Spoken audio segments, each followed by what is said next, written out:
بالله من الشيطان الرجيم.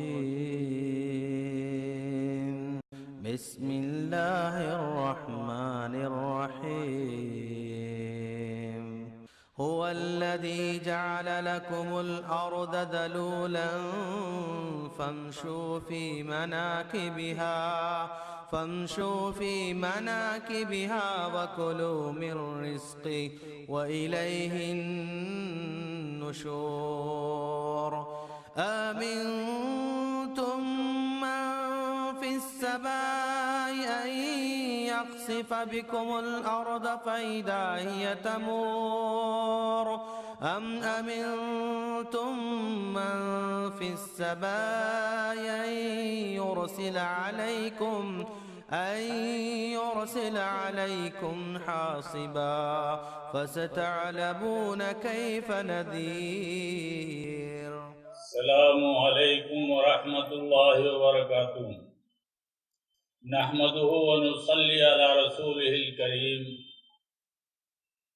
اعوذ باللہ من الشیطان الرجیم. بسم اللہ الرحمن الرحیم.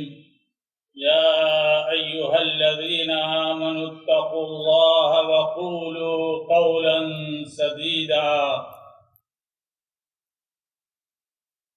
حضرات گرامی، علماء کرام، دور سے آئے ہوئے مہمانان اور ہمارے جمعیت کے امیر محترم اور ناظم معظم، آپ سب کو اور تمام عوام کو مبارکباد دیتے ہوئے ہم شکر گزار ہیں کہ آپ نے یہ مجلس آراستہ کی اور اس کے لیے جو پریشانیاں ہوئیں وہ سب ہم لوگوں کے سامنے ہیں.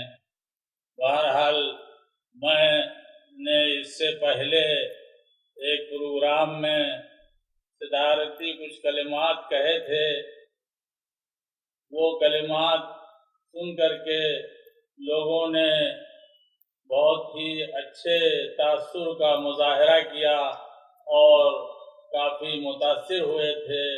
اس میں ہم نے چند آیتیں ایسی پڑھی تھیں جس میں اللہ سے التجا کی گئی تھی، یعنی ایاک نعبد و ایاک نستعین پڑھ کر کے میں نے اللہ سے التجا کی تھی. دوسری جو آیت پڑھی تھی وہ یا ایھا الذین آمنوا اطیعوا اللہ واطیعوا الرسول کو. آج ایک آیت پڑھ کر کے میں آپ کے سامنے اپنے دل کی گہرائی سے جو بات کہنا چاہتا ہوں وہ یہ ہے، یا ایھا الذین آمنوا لا تقدموا بین یدی اللہ ورسولہ واتقوا اللہ ان اللہ سمیع علیم. اللہ تعالیٰ اس میں کیا فرماتے ہیں؟ علماء کرام کے لیے ترجمہ کی ضرورت نہیں ہے، لیکن ہمارے عوام میں ایسے بھی لوگ ہیں جن کو ترجمہ کی ضرورت ہے. اللہ تعالیٰ کہتا ہے آپ سے کہ آپ اللہ اور اس کے رسول سے اپنے قدم کو آگے نہ بڑھائیے. اللہ اور اس کے رسول سے قدم بڑھانے کا کیا مطلب ہے؟ کبھی سوچا آپ نے؟ آپ کو اسلام میں داخل ہیں، کیا حکم ملا ہے آپ کو؟ آپ سے کہا گیا کہ آپ اللہ کی عبادت کریں اور بندوں کے حقوق کا خیال رکھیں. کیا کبھی آپ نے اس پہ غور کیا؟ آپ نے نماز پڑھ لی، روزہ رکھ لیا، زکوٰۃ دے دی، حج کر لیا، لیکن حقوق العباد کی طرف آپ کی توجہ نہ ہوئی. یہ حقوق العباد ہمارے لیے بہت ضروری ہے، اور اسی حقوق العباد میں ہمارے ائمہ اور خطبہ کے حقوق بھی ہیں، اور ائمہ اور خطبہ پر عوام کے جو حقوق ہیں ان کی بھی ادائیگی ضروری ہے. اسی لیے یہ اسٹیج قائم کیا گیا ہے، اور ہمیں چاہیے کہ اگر ہم حقوق العباد پہ توجہ دیں گے تو انشاءاللہ ہمارے اندر کوئی اختلاف نہیں ہوگا. جب ہم کسی کے حقوق کی پامالی نہیں کریں گے، کسی کی حق تلفی نہیں کریں گے، تو کیسے ہو سکتا ہے، کیسے ممکن ہے کہ ہمارے اندر اختلافات ہوں؟ اگر ہم اس جڑ کو سمجھیں اور اس کو سمجھ کے اس پر عمل کرنے کی کوشش کریں، اور اسی لیے ہمارے امیر صاحب اور ناظم صاحب اور تمام رفقا اسی کے لیے پریشان ہیں کہ ہمارے اندر اتحاد ہونا چاہیے، اتفاق ہونا چاہیے، لیکن ہم اس پہ دھیان نہیں دیتے ہیں کہ ہمیں کرنا کیا چاہیے۔ حقوق اللہ سے صرف جنت نہیں مل سکتی ہے، حقوق العباد بھی ضروری ہے۔ صرف نماز روزے سے آپ جنت میں نہیں پہنچ سکتے ہیں۔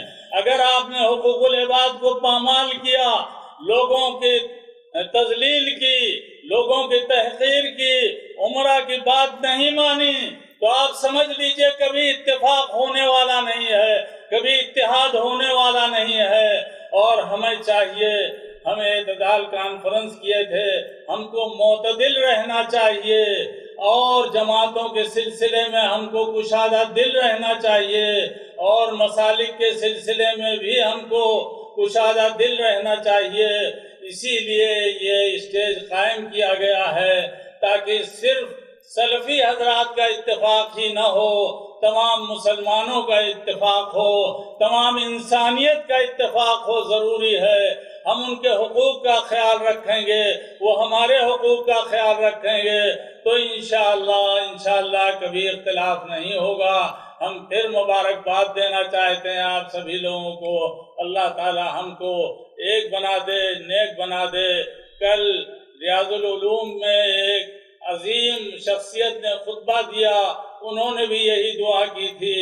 دل چاہا کہ ان کو سینے سے لگا لوں اور ان سے کہوں کہ اسی پہ عمل پیرا ہو جائیے، لیکن ہمت نہ ہوئی، نہ کہہ سکا۔ والسلام علیکم ورحمۃ اللہ وبرکاتہ۔